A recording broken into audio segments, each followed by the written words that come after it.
Hey Raghunath, tell everyone about our Patreon community. Sure, Kaustubha. The Wisdom of the Sages Patreon community is an incredible online yoga resource. If you like the type of yoga wisdom and culture we share on the show, then our Patreon community is a great next step.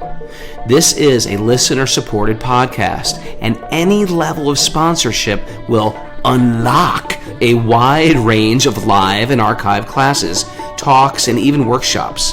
Raghunath teaches, I teach, and we have a host of other excellent teachers on topics ranging from yoga philosophy, asana classes, storytelling, Ayurveda, kirtan, cooking, meditation, and a lot more. We even have an incredible online Bhakti 12-step recovery group.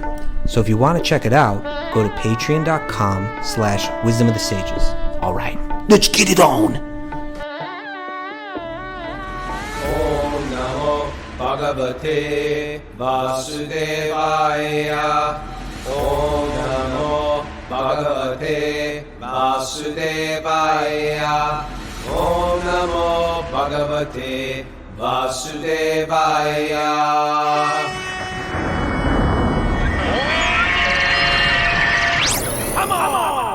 Live from beautiful Denver, Colorado, the Mile High City. This is Wisdom of the Sages, a daily yoga podcast with your host, Raghunath, and co-host and senior educator at the Bhakti Center in New York, Kaustubha Das. Welcome to the show.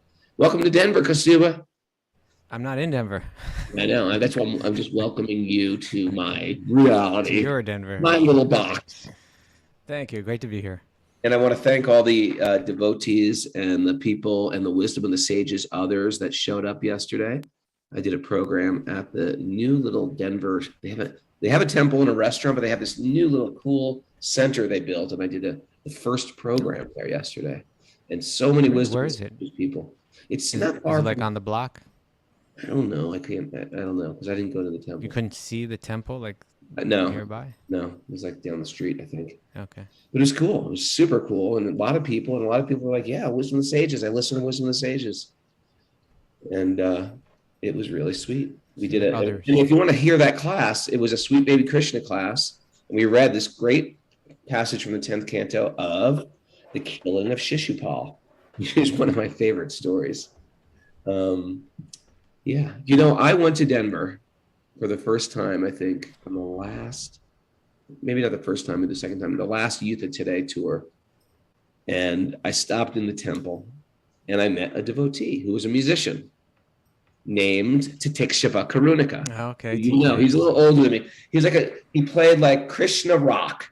Yeah. And it was really good. He was like, He's got a voice of gold, that guy. oh my God, voice of gold. You got to just Google it. TK music. I don't know.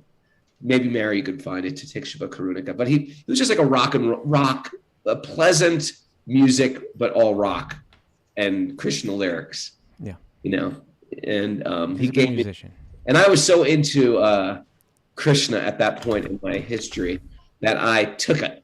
He gave me a cassette, and I took it and I played it in the van the entire tour. And I was you got to understand, nobody in the band was into Krishna, not even Paramananda yet. So it drove them insane that I was playing like this mellow rock, Krishna rock. And they finally took that cassette and threw it right out the window. Oh, I want to thank Titikshava Karunika for giving me some good Krishna conscious music. The good old days. So anyway, we're here in Denver. We're going to play a show tonight, and we're going to Las Vegas tomorrow. Okay. We spoke about this. I mentioned this to Doyle, but you need to find out this time. Do they actually bowl at this punk rock bowling? Is bowling actually part of it? I don't know. It's a good question. Yeah. How about Doyle, everybody? Give me a thumbs up. Yeah. People liked it. Mara, what's your answer? Mara. Doyle.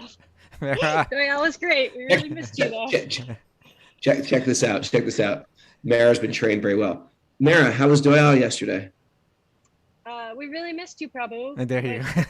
There we go. That's the right answer. But not as good as you. That's the right answer. Yeah. It wasn't the same, Roger. We're hearing from Liam Wilson. Awesome. Liam Wilson says there is bowling, and he knows because he's a musician himself. He's probably played it before. Yes.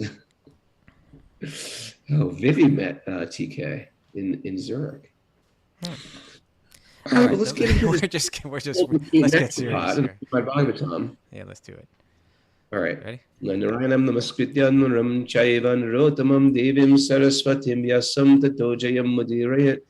Before reciting the Srimad Bhagavatam, which is our very means of conquest, one should offer respectful obeisances to the Supreme Lord Narayan, unto Narayan Rishi, the supermost human being, unto Mother Saraswati, the goddess of learning, and to Srila Vyasadeva, the author.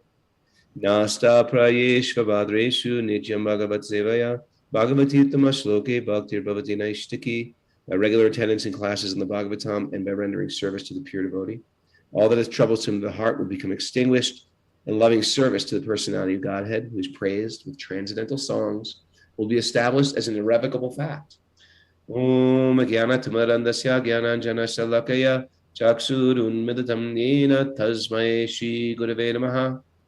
I was born in the darkness of ignorance, and my teachers are opening my eyes with the torchlight of knowledge. I offer my respectful obeisances at their lotus feet. Okay. This is where it all went wrong for Shishupal. If I can give a little history of the great story of Shishupal and the killing of Shishupal, it was that Right from the beginning, it went wrong with him. well, with the beginning, it was all He good. hated Krishna right from the very beginning. Yes. But they come to this great religious ceremony, the Rajasuya Yagya, Okay. where they coronate the great king Yudhisthira, the emperor, not just the king, he's the emperor. I don't think that was his coronation. I think it was just something he did later. He was already king. Yeah, I'm sorry. He was already the king. It was just to like show his emperorship. And so everybody had to give some taxes. And no one minded. He was the emperor, except a bunch of people that couldn't stand him. And they had to they begrudgingly gave some tax. And they were all there. It was a big function. And finally they said, well, and they announced all these incredible guests, like all the sons of Brahma were there, all the great original rishis, Vishwamitra, Gautama, Atri. Yeah, they're all sitting there. Then you have these incredible fighters there. Drona, the guru of the Pandavas, Kripa, Dhritarashtra's there, Bhishma's there. And they're thinking, well, who should be the guest of honor?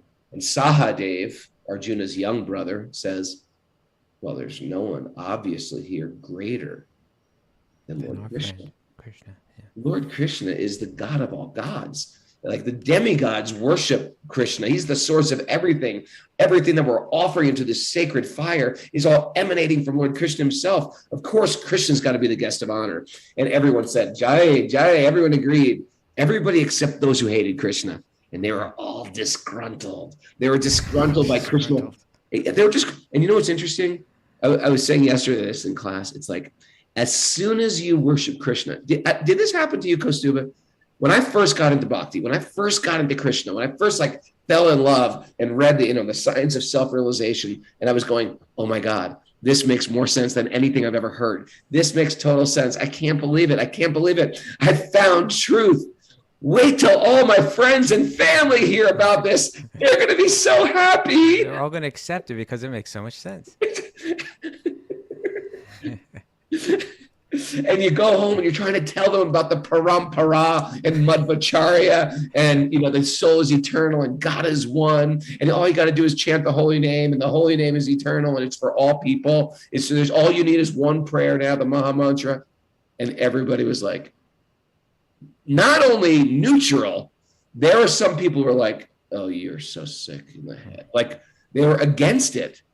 And it was just like, wow, there's people that when I say Krishna's name, they get furious. It triggers them. And I found like worshiping Krishna sometimes became like the lemon in the milk that created an incredible separation. And then certain people wanted nothing to do with me any longer. And so anyway, that's exactly what happened with Shishupal. Okay. There was a huge the crowd was severed. Shishupal got up and started berating Krishna one after another. But there's a backstory. Shishupal was a great devotee from Vaikuntha who fell down. Well, we read that, right? That's right. We read that on the show. Jai and Vijay, they're gatekeepers. So Yeah. they came as Hiranyaksha and Hiranyakashipu. We've read about Hiranyaksha and his battle with Varahadev. We'll hear about Hiranyakashipu later on in the 7th canto. So that was the first, Giant Vijay come back 3 times. It's 3 different sets of demons. And in one of them was Shishupal. Shishupal, yeah. So we all have a backstory. Yeah. All right. Life is long. Okay. Thanks for sharing that. I thought I'd share it. It was a good story. Because you read it last night. It's Yeah. Maybe Krishna. Yeah. Yeah. All right. Catch the whole episode on our Patreon page. Yeah, it'll go up today. All right. So we are in Canto 3, Chapter 24, text. We read the last text that we read yesterday was 44, but let's read it again. I like when you read it again. Yeah, let's read it again because now we're hearing. This is, I'm really liking the end of this chapter because again, this whole chapter and the chapters building up to this, they're really kind of just framing the following chapters, which the rest of the third canto will feature. Yeah. Which is the conversation between Devahuti and Kapila Dev, right? Lord Vishnu in the form of Kapila and his mother, Devahuti, and their questions and answers back and forth. Powerful, important teachings. But now here, there's so many things that kind of build off it, even just in setting up that, even in just framing that. And part of what we're hearing now is about Cardama Muni, this great yogi, who's now has asked for permission from his son, who is Lord Vishnu, Kapila Dev. Can I go and take sannyas now? Can I wander now? I just want to wander and have no social responsibilities anymore. I feel like I've dedicated my life in a certain way. I've fulfilled my responsibilities. And I would like to take the end of my life and just wander, in a sense, aimlessly, but with an inner aim, to find God in my heart and so on. And so now we're going to... Now, has anybody asked the obvious question here, Kaustubha? What? What's my most obvious question? Why this story can be sort of backwards? Because wander aimlessly. When Kapila's right there in front of him. He's right there. Your baby's God. You don't gotta go anywhere. Sit home, rock the baby. There's God. Why do you gotta wander at this point? I don't know, but he wanted to. And I guess it just sets up everything for Devahuti. It's meant to happen. So in any case, what we hear about at the end is the description of, let's say, his yogic perfection, what it looks like. Yesterday with Doyle, we're talking about like defining the word spirituality. Like, what does spirituality look like? Does it look like, wearing some unusual clothes and, burning some incense and, and maybe carrying around, wearing a big crystal right on your forehead? Rose, quartz, malas. Okay. So anyway, what does spirituality looks like? It looks like this. It looks like Cardama Muni. So we're reading about that, but there was, beginning here in text 44, it describes him. It says, thus he gradually became unaffected by the false ego. That's real big. He became free from material affection. He was undisturbed, equal to everyone, and without duality. And this is the point I wanted to, here. He could indeed see himself also. His mind was turned inward and was perfectly calm. And then he uses this metaphor or like analogy, simile, like an ocean unagitated by waves. Okay, like an ocean. So in the commentary to that, Srila Prabhupada refers to the Bhagavad Gita, wherein it's text 270 that it's a really nice more or less the same analogy. You know that verse? 270. Yeah. I don't know it. This is from Bhagavad Gita 270. A person who is not disturbed by the incessant flow of desires that enter like rivers into the ocean, which is ever being filled, but is always still, can alone achieve peace, and not the person who strives to satisfy such desires. Seems like fulfilling the desires will fulfill you. No, but it will not fulfill you. Right. But here and this is interesting because earlier in the chapter, in text 254, Arjuna asked Krishna some questions. You remember those questions? In 254, no. Yeah, he says describe the self-realized person, more or less, is what. How does he sit? How does he stand? How does he... Exactly. Yeah. What are his symptoms? How does he speak? How does he sit? How does he walk? Right. And so my understanding is this question is addressing how does he sit when a person is inactive, right? Or it may even be I think it's that one, when you're inactive, but still, things are coming through your senses. Your karma is still coming at you. And some of it may even be good karma, like things that are like attractive or pleasing. Some of it may be bad karma, things that are like more disturbing. But they're entering in through the senses, just like streams are entering, flow into an ocean. Mm. So the senses are like these streams that are flowing into the ocean of the mind. But the ocean, when it goes real deep, it's very still and very calm. And so there's some interesting, I read some commentaries on this verse, 270. Please read. One here? Read a little Well, you- Ramanuja, little Ramanujacharya. Ramanuja Sure. he lived 1,000 years ago in South India. Very important teacher, very big figure in bhakti. If you practice bhakti yoga, you should know the name Ramanuja. It's someone that you should familiarize yourself with. He wrote, the meaning is that they alone attain peace, who, by reason of contentment coming from the vision of the self, okay? Because I have a vision of myself, I understand who I am. I'm not this body, right? So who, by reason of contentment coming from the vision of the self, feels no disturbance when the objects of the senses, like sound, etc., come within the ken of the senses. What is a ken? That's a word I haven't, right? Come within, I guess, the foray of the senses. Or when they do not come. So things may come, they may not come. But because I have a vision myself, I understand who I am. I'm spirit, I'm not this body, I'm not the senses, I'm not the mind. So whether things come or not, the person is, I'm situated in that same kind of peace. This is not the case of one who runs after desires. Whoever is agitated by sound and other objects never attains peace. Interesting, right? Huh. Now let's hear a little bit from Madhvacharya. Oh, you're good, Kaustubha. I'm pulling him out. I don't. You know what he's done, people. Yeah, and you may not be picking up on this, but there's different great masters in different lineages. And Kaustubha, before the show, did a little research I did. and said, what have the other masters said? Yeah. This is how Prabhupada came up with his purports. He'd have all the purports of the masters, and he'd That's read right. them all, and then he'd make them into his own. Yeah. That's how we comment on Bhagavad Gita. We just don't give our own whimsical commentaries. So, Kaustubha, you're really thorough here. Well, there's a website. There's a website that has all of these commentaries on them. I'm like, still going to give altogether. you credit. I'm still going to give you Altogether. credit.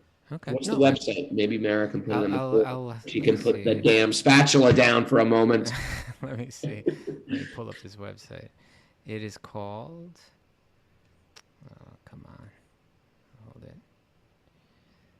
Little dead air here. Little dead radio air. It's called Bhagavad-Gita.us. I'm not a fan. Bhagavad-Gita.us. All right. Okay, Bhagavad. It's got Is like Bhagavad spelled like the regular way we spell Bhagavad? Bhagavad, Bhagavad -Gita, Gita.us. Okay, that's very good. All right. Good resource, Kaustubha. Good- Continue good on. resource. Madhvacharya's commentary. Madhvacharya, who lived 800 years ago, also in South India, who you once put on the cover of a shelter record. Yeah, he's on the cover of the first shelter record. Yeah. So he writes, the way in which those situated in transcendent meditation experience the objects of the senses is explained in this verse by Lord Krishna. Okay. Whoever remains unaffected by sense objects, even when they approach incessantly, who is not overwhelmed by them, who does not endeavor for them, who is not at a loss due to their absence, who is unchanged, like the ocean, which does not increase no matter how many bodies of water enter into it, and which does not decrease if no other bodies of water enter it, endeavoring for neither. Such a one as this can attain peace. This is the meaning. Isn't it weird that 800 years ago, and the Ramanujacharya 1,000 years ago, They were worried about the incessant flow of desires and how you Oh can't man, build the up. world Like, that we're living in. what were Right? they desiring 800 years ago? Another horse? Like, I wish I had more horses, another pony, a cow. That would be great. No, just be happy with the cow you have. Like, All what that were you desiring? it was all there, but it just wasn't as. I don't think it was as In your face. incessant, right? Yeah, in your It's face, just, it's constant. incessant and overwhelming. There was no billboards. Yeah, There was no pop-ups. There was no Amazon bundling. but there was the objects of the senses were there. The senses were there. The objects of the I senses want were more coconuts. there. Now I'm gonna read you one more. You know who's this one? Keshava Kashmiri. Are you going to do another commentary? Yeah, Keshava Kashmiri. Ooh, so Keshav Kashmiri is a great pundit, a great scholar that met Lord Chaitanya, He did. and he tried to. He was the one in the Orissa, right? That challenged Lord Chaitanya. Not in Orissa. That was in Mayapur, where he didn't challenge him. What happened is that Sri Chaitanya was young at that age. He was like a young man, like a Ooh. young teacher. He was the Digvijay. He was a Digvijay pundit, but and Navadvip at that time was a place for scholarship and all that. So what happened was Sri Chaitanya was with his students on the bank of the Ganga giving his daily class. Love this story. And then Keshava Kashmiri came along, and that was a big deal. He was like a superstar in terms of academics, but that's what was really Lord respected back Chaitanya was then. a wonderkind, He was a wunderkind big time. a Yeah. child genius. So when Keshava Kashmiri showed up, Sri Chaitanya showed him great respect and then said, we're so fortunate to have you here by the bank of the holy river, the Ganga, the Ganges River. Could you do us, a favor, and could you please create some poetry, chant some verses that glorify Mother Ganga, glorify the goddess Ganga, right? And so he did an amazing feat. He like spontaneously composed 100 verses of Sanskrit poetry glorifying Mother Ganga right there on the spot. Like, imagine that just flowing out of his mouth, like he's speaking, like he already had it, like he was waiting for this question, preparing for it. It just flowed out of his mouth. Then Spontaneously. Lord Chaitanya, can I finish this little part? Yeah. Lord Chaitanya, just to humble him, because he was incredibly arrogant at this time. He was a bit arrogant. And he was a little bit arrogant, and he was like, who is this young boy that they're all worshiping? And so Lord Chaitanya, when they heard them, everybody was in awe. Who could do such a feat? Glorify the Ganga in this beautiful poetry. And then Lord Chaitanya said something like, that was almost perfect. That was amazing. That was so great. It was almost perfect, except for a couple little faults. He's like, it was faultless. There was nothing wrong with that. He goes, well, actually, in text 47, when you said the Ganga flows from the feet of Lord Vishnu, which is what you meant to say, you said the feet of Lord Vishnu flow from the Ganga. And when you say it landed on Shiva's head, you got that backwards too. You said it would float out of Shiva's head. And then I could give you an example of one of the things specifically they said. Okay. He said you referred to the wife of Lord Shiva. No, you referred to Lord Shiva as the husband of Bhavani, or the husband of, you could say Durga, let's say. But the way that it was phrased grammatically, it's like if you would have said, it made it sound as if she had another husband, right? The way that it was phrased, and so he just pointed out all these different little nuance where things are off. It just shows how great of a mind Lord Chaitanya had, that he could hear all that, appreciate it, yet notice where things were wrong, and just to point out for this incredible scholar, like, you don't know who you're dealing with. Yeah. At night. Yeah. Well, first of all, he was stunned by that, right? He was like, "Hold it! How in the world did you, pick this apart? Pick that apart? Like I said 100 verses and boom." And he said, "Well, like people are gifted in different ways, and like you've been gifted to compose this kind of poetry. I've been gifted to remember whatever I hear, Shrutidara, right?" So then now Keshava Kashmiri was like in a crisis. Like he was going through some kind of identity crisis, this existential crisis at this point, right? Well, all of his currency of how he moved in the world was all based on his intelligence and his. There's a problem whenever someone's really, really intelligent, very, very wealthy, very, very beautiful. They use that to get what they want in this world, and it becomes part of their identity. I am a beautiful man or a beautiful woman, or I am a a very, very intelligent person, and all of a sudden a little boy came and just humbled you. And he was having I think it was an anxiety attack. I think it was. It was some kind of identity crisis. It was a personality crisis. He had it, and it was hot. Yeah. And That was a reference. You didn't pick up on that? What's that? You don't know that song, Personality Crisis? New York Dolls? Come on, man. Yeah, sorry about that. Well, anyway, Parmananda would have gotten that. he would have gotten it. Yeah. Anyway, Saraswati, his worshipable deity, Saraswati, the goddess of learning. Obviously, and she came to him in a dream and said, "You don't know who you're dealing with. That was the Supreme Lord Vishnu himself." And he realized this, wow. And surrender to him. Right? He was upset with his deity of Saraswati. Why did you? I couldn't say anything. I couldn't figure anything out. My intelligence was taken away. Isn't it interesting? Why did you do that to me? Why did you forsake me? Right? Like that.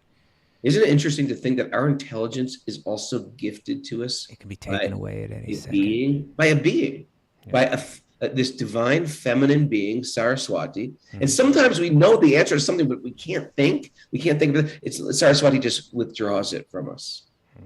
There is personality behind everything. We think we're like, well, I'm thinking about this, and no. We are like sort of almost like moving like puppets. And we get very proud. We get very arrogant. Oh, I'm very smart. I'm very but you know what's nice is that in one sense, that experience, that was a humiliation for him. Yeah. It was shocking because, as you're saying, his identity was tied to the idea of being a great scholar, right? That's what he was in that one birth. But what was he in the previous birth, and the birth before that, and the following birth? You know, a great scholar is not who he was, but he was identifying with it so strong that when his scholarship was somehow topped, one-upped, that it was like it became a crisis for him. But that being said, that crisis led to, because he had a sincerity and a type of humility underneath it all, it turned into a period of powerful growth for him. That's the difference between the pious and the impious. When someone who's pious, and piety is, you can become pious literally just by eating a little prasad cooked by Mara, or cooked by anyone who's cooking prasad, because that affects you in a deep way. Seeing the deity can make you pious. Doing some activity in service of Lord Vishnu or the devotees can make you pious. And then when something happens like great humiliation, you'll start to think, oh, this isn't me anyway. Right. Oh, this is for my benefit. What happens to those who are impious? They become bitter. Oh, how dare he? Who does this kid think he is? I'll next time. I just wasn't on my game today.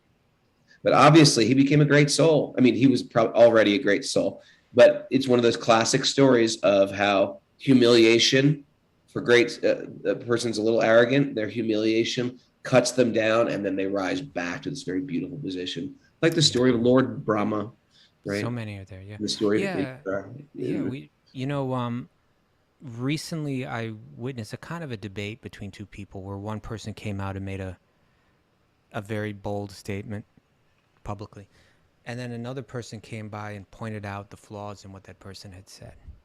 Not in a bitter way or not in a way to humiliate, but just thought it was important to.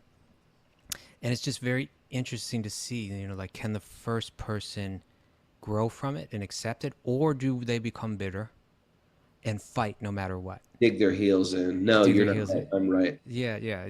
I'll never give up. And there's make a million different arguments rather than accept maybe I got it wrong. This exists everywhere, doesn't it? It exists in Mara's kitchen. This is the way I cut my potatoes. Oh, you cut your potatoes like that? There's a much better way to do it. I went to chef university. When you're in Mara's kitchen, you just do it the way Mara says. Okay, she knows best. She knows best.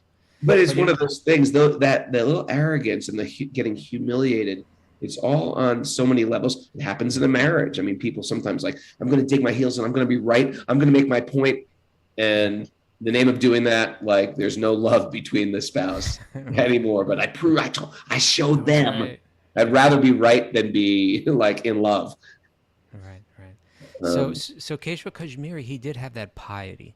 So even though he was humiliated, he didn't become bitter, and he went into prayer, and he was praying to Goddess Saraswati, and Goddess Saraswati spoke to him in the dream, and revealed, no, this was no ordinary boy that you were debating with, right? This is Sri Krishna himself in the form of Sri Chaitanya. So from that point, he became a follower of, and became like a full-on Vaishnava. And so we were also reading his commentary on Bhagavad Gita here. You ready for it now? Please hear. He's resurrected himself as a spiritual authority, and he wrote his own commentary on the Gita. Okay, so he How says, cool is that? it's so cool, right? Yeah. And so this is his commentary to text 270 about the rivers flowing into the ocean. He says, contrarily, so in other words, for that person that's not like that, that's not like the still ocean, he says, contrarily, one who is inclined to ruminate over and hanker after sensual enjoyments. Anybody fall into that category? Ruminate over and hanker after sensual enjoyments can never find peace, and incessantly revolves in the material existence, buffeted hither and thither by the negative and positive reactions of their own desires. I'm going to use hither and thither today sometime. Maybe buffeted too, right? Yeah. It's by meditating on the objects of the senses. Yeah, ruminating. Whatever that is, ruminating. Hankering. By the way, I just saw a private message to me on the board from Mara that said, yeah, please stop yelling into the mic. Yours is quiet and yours is loud, but that was about 20 minutes ago. All right. Oops. Sorry, everybody. You forgot your microphone, Raghunath. I forgot my microphone. I had it all packed and ready to go. Yeah. All right. We got another message here that was from, where was it? Professor. Oh, but it came from Karuna. It came to me. She said, sorry, I wish I can join the baby Krishna. And she has a little sad face. Yeah, why can't little Karuna join sweet baby Krishna? Is it too late for her because she's in late. Lebanon? Yeah, but you know what? It's on I think page. it's 3:30 in the morning for her. Well, wake up early next time, Karuna. But I'm going to post it on YouTube later today. Okay, it'll go on Lots of YouTube, them. Karuna, so you can see it then. Yeah. Okay. All right. So in any case, Keshava Kashmiri makes this point. Let us think about it. Let us ruminate on this, right? Instead of ruminate on this knowledge of the self. Where, again, that if we're thinking about, if we find ourselves, let's examine our minds. And if we find that we ruminate and hanker over sensual enjoyments, whatever they may be, we can never find peace. You won't find peace that way, right? All right. It's an important message, right? It's an important, it's like my life. Okay. All right. So let's wrap up this chapter, Raghu. Sure.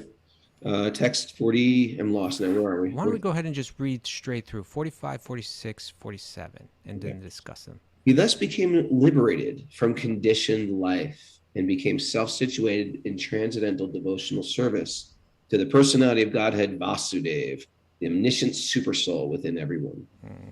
He began to see that the Supreme Personality of Godhead is seated in everyone's heart and that everyone is existing on him because he is the supersoul of everyone. Imagine if you just walk down the street and you're seeing everybody, even whatever they're acting like behavior, but you see that actually they're all divine spiritual entities. That's the vision. Freed from all hatred. So you can't hate anybody. Hatred and desire. Cardama Muni being equal to everyone because of discharging uncontaminated bhakti, ultimately attain the path back to Godhead. Okay. Beautiful. Wasn't that nice? Yep. Now, I'm going to remind you of something. I don't know if you remember this, Raghunath. Sure, But I don't. if we so we go back to chapter 21 of the third canto. We had our same Cardama Muni speaking to Lord Vishnu in a different form. He had meditated and Vishnu appeared to him. Remember that? He came floating on down. He was on Garuda. I'm going to say yes. Okay. Say yes. And there was a painting of that. Remember, we saw it when we were in Villa Yes, Vrindavan. There was yes, a painting yes, of that, yes. right? So he had done, and that's when he had done like 100 years of meditation. Lord Vishnu appeared to him, said, hey, very soon, like within 3 days, Swayambhuva Manu is going to come to you. He's going to bring a daughter, Remember that? Yep. So he also said to him, and this is what he said to him back then. He said, with your heart cleansed by properly carrying out my command, resigning to me the fruits of all your acts, you will finally attain me. And then he said this, showing compassion to all living entities, you will attain self-realization.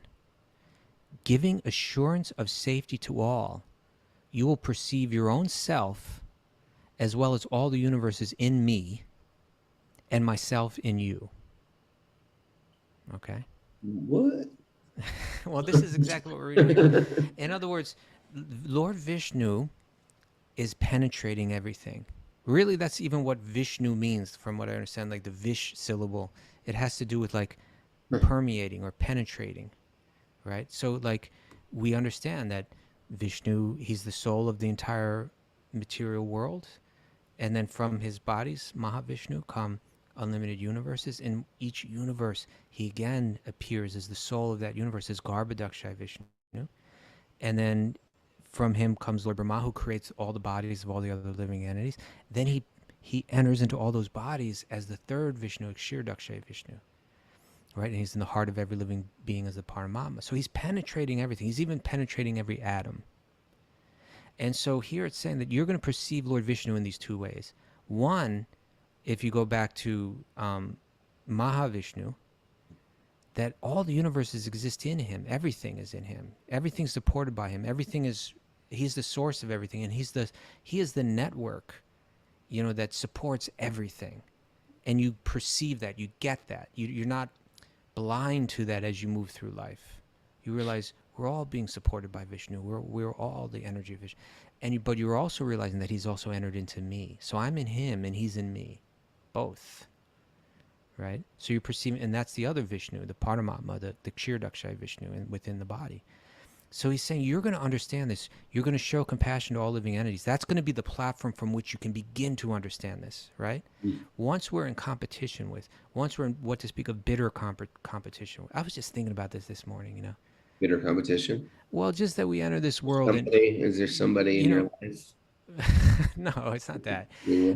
But it's just that it's like we create ideas or philosophies to support our endeavors to enjoy our senses. And if someone interferes with that, we have an argument against it. And we'll say like, I have a right to enjoy this world. I have a right to. Why? And it sounds very reasonable. But the point is, follow your path of enjoyment. And look at your path of enjoyment and look very carefully and see at what point it begins to harm another or cause pain or anxiety to another. You understand what I'm saying? For instance, take sexuality. Someone may say, yes, no one should inhibit us with any kind of regulations on that.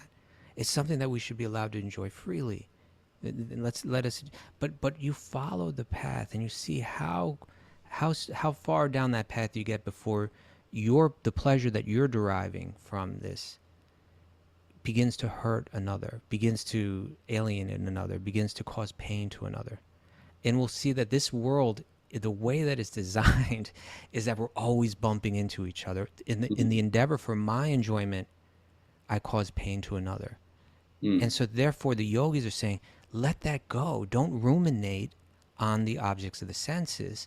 Understand that your happiness doesn't come from anything external, and now you don't have to compete anymore, and now you won't be causing pain to others. And in that state of mind, you'll get very deep realizations about life. You'll see God in everyone, and you'll also see everything in God. And this is what spirituality is. This is what it looks like, this kind of realization. All similar center. Yeah. Similar center. Yes, everyone around that one center, everything begins to become harmonious now. When you start throwing stones in a placid pond. Stones in the placid pond analogy, yeah. Right? Many stones, you throw many little stones in, all the ripples of wherever the stone lands, they all create waves. But if you land that little stone, that little pebble right at the exact same spot, the ripples will never cross. Harmony. Right. Yeah. We want our harmony. We need a similar center. Right. That's why we're open to any other spiritual path. The idea is that their stone in the Vedic paradigm, we're not seeing their stone of worshiping Allah, Jesus, Buddha. We're not seeing that as that stone getting thrown somewhere else. We're seeing, hey, you're trying to understand divinity. We're trying to understand divinity. There's room for all of us to fit within this reservoir. Yeah, that's right. Mhm. And it's saying that again in this text 31 from chapter 21. It says, showing compassion to all living entities, you will attain self-realization. Okay, so in other words, it's only once we stop that competition, stop that, in a sense, what becomes bitter competition, right? When we begin to let go of the idea that I'm going to find happiness through external things, now I can truly be compassionate. Otherwise, I'm going to rationalize the pain that I cause to others on one level or another, right? You know what's interesting, Kaustubha? I'm just thinking about this. Because I was thinking when you started talking about competition, Yeah. I was thinking, well, certain things you're competitive about, like suppose you're in a competitive chess match or competitive Yeah. martial arts match or competitive. Then I was thinking of the warriors in the Mahabharata. But even the competitiveness of Bhakti, of when you hear about these warriors that would fight, even the Rajasic activities are done in a sattvic way. It's true. Like, right? There's some boundaries. They create There's boundaries. there's rules of war where, and you'll hear it if you read the Mahabharata, when the enemy starts attacking and he's using his prowess and his skill in fighting on the battlefield, even the person that's attacking him will say, good job, that was pretty impressive. You see that sometimes at the UFC.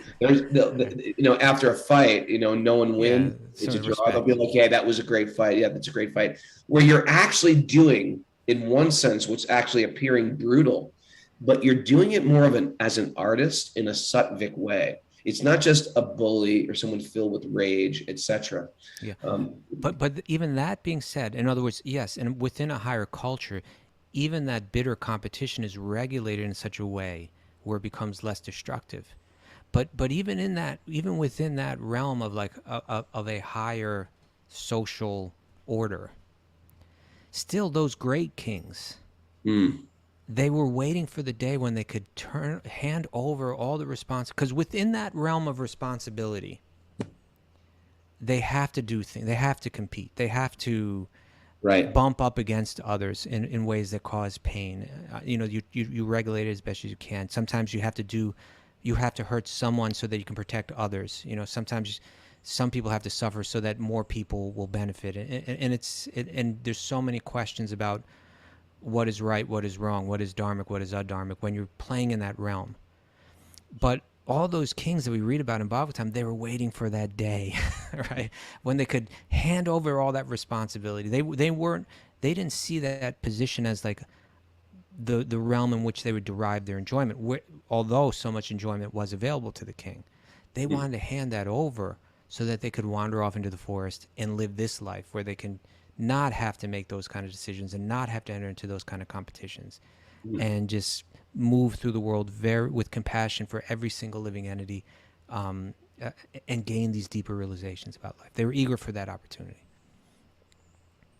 Yeah, people are writing in the board. Yeah, it's interesting. How can I have a competitive sport even, yet not have that feeling of? I think the feeling that you really get sort of trapped within is that feeling of when you actually when these lower passions start taking you over and you can't even let it go. Well, the game is over. It's interesting. I had a great conversation with Satyananda Swami when we were in Germany. Yeah. He just took me off for a walk and we walked through the. Yeah, he took me too. My walk was longer than yours. Slightly longer. He talked about more esoteric topics. He revealed deeper things to me.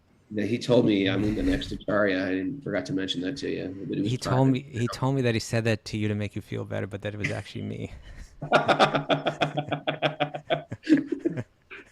I'm going to tell this to Raghunath, but actually you're the Acharya, Kaustubha. Okay. So what he said, he gave it actually this ties in very nicely actually with this whole ocean analogy that we're using, because like he said we're speaking about spiritual institutions, right? Yeah. And he shared this great analogy with me, and I really appreciate it. He said there are 3 different levels to spirituality. and he compared it to an ocean where like there's the surface of the ocean, which is like when you look at the surface of the ocean, it looks rough, Yeah. right? It's moving a lot. There's a lot of waves. Sometimes waves are big and they're up and there's down. And then he said, and then lower than that, if you go deeper into the ocean, there are these underwater currents, right, that are like smoother. And he says, and if you go down to the very bottom of the ocean, it's very still. And that's where you find the pearls and the jewels way down there, right? I like that analogy. And so he said that any institution, even spiritual institutions, on the outer surface they're rough. That's where all the human interactions are taking place.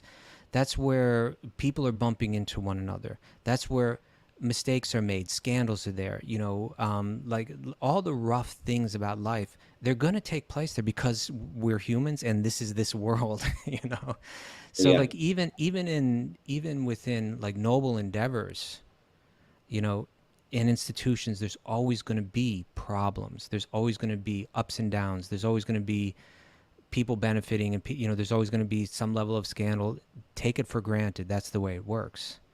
So he described like the institutional stuff as being that upper level of the ocean, but he said below that are the spiritual practices, like shravanam, kirtanam, like hearing and chanting, and these very powerful, potent things. And then the deepest part is like the perfection of the spiritual life, like Krishna Prema, pure love for God, where all the jewels are down there, And he said, you can see that like within institution, some people, they get very absorbed on that upper level. What's the latest scandal? What's the latest issue? What's the, and you get caught up in that level. If you don't go deeper, you're going to feel pain. You're going to feel hurt. You're not going to really access so much of what it's about.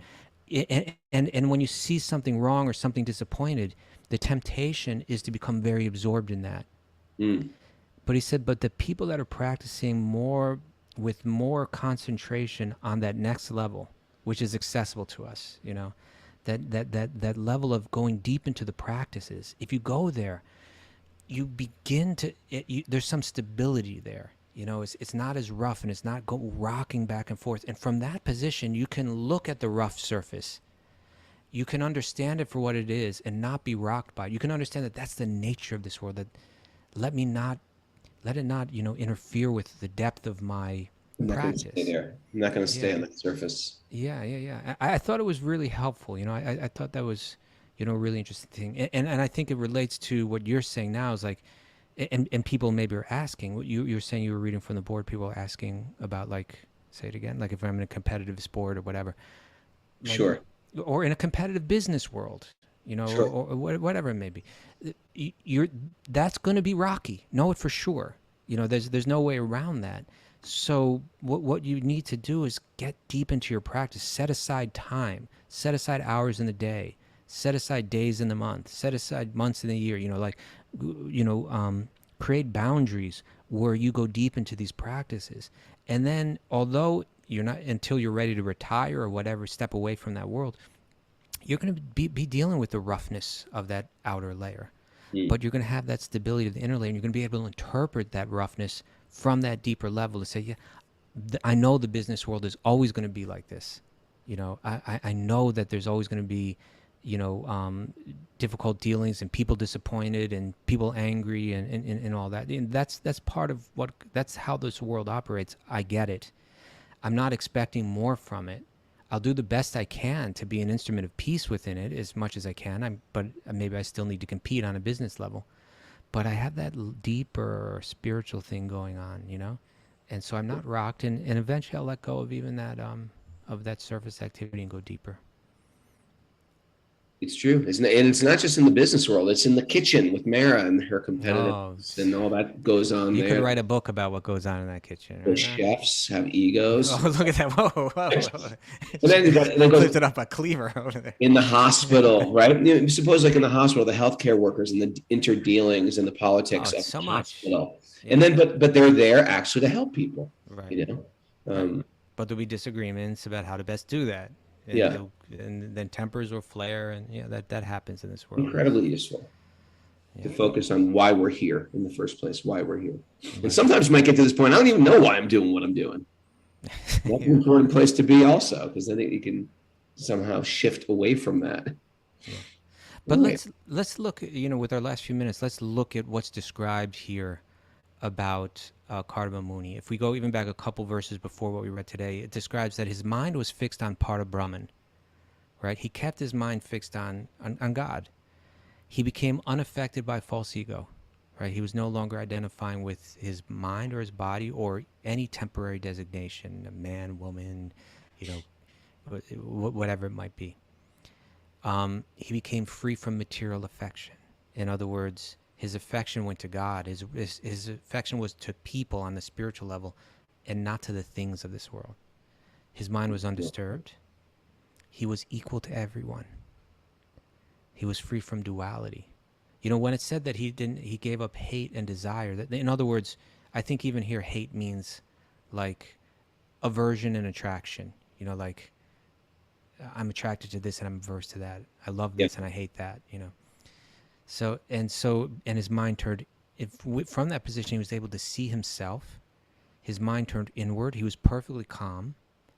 And then he was granted this vision, the vision that was promised to him back in the 21st chapter, that he began to see the supreme personality of God had seated within everyone's heart, and that everyone was existing in him because he's the super soul of everyone.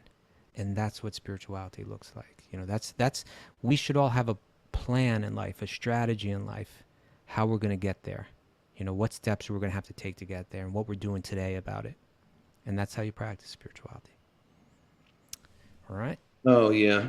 This reminds me what was that thing that you just said? I don't know. You said something. Threw me off. You said attraction and aversion. Each advaita samutena. Rewind that down. Rewind that. Material affection. Material affection, yeah. Material affection. So so I follow an account on Instagram called Exotic Car Fails. Fails. Oh, there's many. Yeah, it's just sort of like, think about how much, if you have an exotic car, think about how much material affection you have for that car. And then I follow many accounts like this where they're just exotic car explodes, it falls off. I'm going to tell you something, though, I want you to be real careful with. Because when we go out to California, I believe someone's going to lend you an exotic car.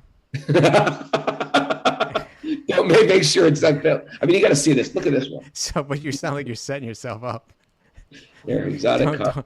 Don't be setting yourself up that we're going to go back and look at this episode. Look at this horrible one.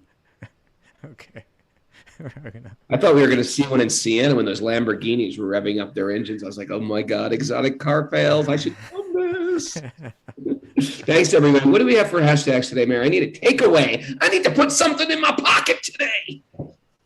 Yeah, lots of one was don't yell into the microphone. Yell in the microphone. Got that check. There's personality behind everything, even our intelligence. Okay. Crisis can lead to our spiritual growth. They sure can. Sure. Can you grow from your humiliation, or will you dig your heels in? Probably dig my heels in, but we'll hope for the best. Heels. Lord Vishnu is permeating everything. Mm-hmm. Yes, he really is. Look very carefully at our enjoyment to see where harm is being inflicted. Yeah. Compassion leads to self-realization. Yeah. Life is harmonious when we're all focused on the center. These are like deep today. Very deep. Yeah, definitely. If you go deep, you won't be rocked by the waves on the surface. Mm-hmm. The jewel of Krishna Prema can be found in the deep and calm waters of an undisturbed mind. Oh. And compassion for all living beings eliminates competition. There you go. Nothing about exotic car fails there, huh? Well, that came right in. You got to get the end. All right. Well, thank you very much for joining us, everyone. And we're going to be doing this tomorrow at same time, 8 a.m. Eastern time. And so that means maybe some of our Californians can join. Tell your California friends, check this out live.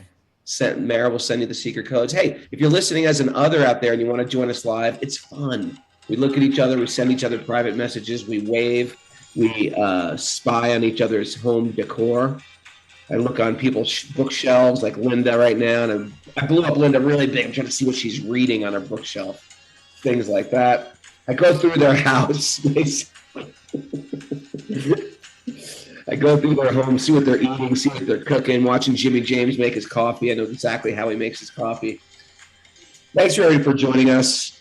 Hopefully these hashtags are good. If you like the hashtags, write them down, take a photo of them, tag us, and we'll repost them because sometimes people need to hear these little nectarian nuggets for the course of the day. If you like what we're doing, you want to keep this boat floating, please support our podcast. You're not giving enough. You should be giving more. Okay? Mara just gave me the Mara face. Oh, Raghu. Go to patreon.com/wisdom of the sages.